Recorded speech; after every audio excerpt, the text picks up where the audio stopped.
Assalamualaikum warahmatullahi wabarakatuh. Nama saya Dodi Alfani Saputra, NIM 181131310074. Mahasiswa Komunikasi dan Penyiaran Islam 4C. Baiklah, saya akan mempresentasikan tentang sosiologi perdesaan dan perkotaan. Pengertian dari sosiologi perkotaan adalah ilmu yang mempelajari hubungan antar manusia baik sebagai individu maupun kelompok manusia yang hidupnya di kota. Karena spesifikasinya perkotaan, pembahasannya selalu berhubungan dengan sejarah, ciri karakteristik dan permasalahan hidupnya di kota dari berbagai sudut. Baiklah, adapun ada pengertian dari lain. Sosiologi perkotaan merupakan salah satu cabang ilmu sosiologi yang mengamati pembentukan dan pertumbuhan kota serta kehidupan penduduknya dengan beragam pengaruh di dalamnya baik dari sosial, unsur budaya ataupun dari politiknya. Baiklah, selanjutnya teori sosiologi perkotaan. Yang pertama ada Chris Taylor. Menurutnya sosiologi perkotaan adalah kajian yang memiliki fungsi untuk menyelenggarakan jasa-jasa bagi daerah di lingkungannya. Dalam artian kota adalah sebagai pusat pelayanan dalam masyarakat. 2. Paulus Haryono. Sosiologi perkotaan adalah ilmu yang mempelajari tentang hubungan antar manusia, yaitu antar individu maupun kelompok yang tinggal dalam kawasan perkotaan yang memiliki berbagai macam aspek seperti ekonomi, hukum, kesehatan, dan lain sebagainya. Baiklah, yang kedua, pengertian sosiologi perdesaan adalah cabang ilmu sosiologi yang secara mandiri memberikan kajian mengenai hubungan masyarakat dengan lingkungan pendesaan. Hubungan yang dimaksudnya ialah hubungan sosial melalui proses interaksi yang dilakukan secara individu ataupun kelompok. Atau juga pengertian lain, sosiologi perdesaan adalah cabang dari disiplin ilmu sosiologi yang mempelajari tentang kehidupan masyarakat perdesaan beserta segala yang terkait termasuk struktur sosial, kondisi, proses, dan sistem sosialnya.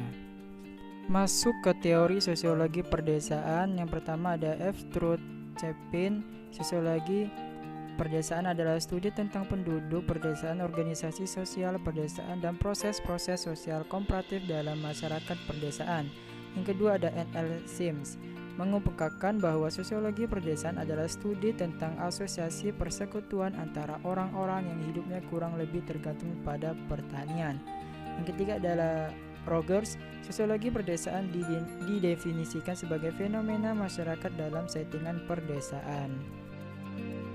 Ruang lingkup sosiologi perdesaan, yang pertama ada kajian mengenai penduduk di pedesaan, yang kedua sistem dasar masyarakat, yang ketiga struktur dan organisasi sosial, yang keempat pola pemukiman desa.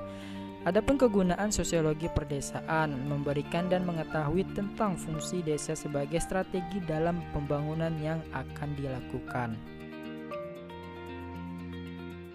Strategi dakwah di perkotaan dan di pedesaan. Strategi yang digunakan di masyarakat perkotaan. A. Strategi dengan pendekatan kajian keislaman. Konsep Islam tentang dakwah pada dasarnya bertujuan untuk memelihara fitrah manusia, mewariskan nilai-nilai dan pembentukan manusia seutuhnya yang berdasarkan pada Al-Quran dan Sunnah. Yang B. Strategi dengan pendekatan sosial.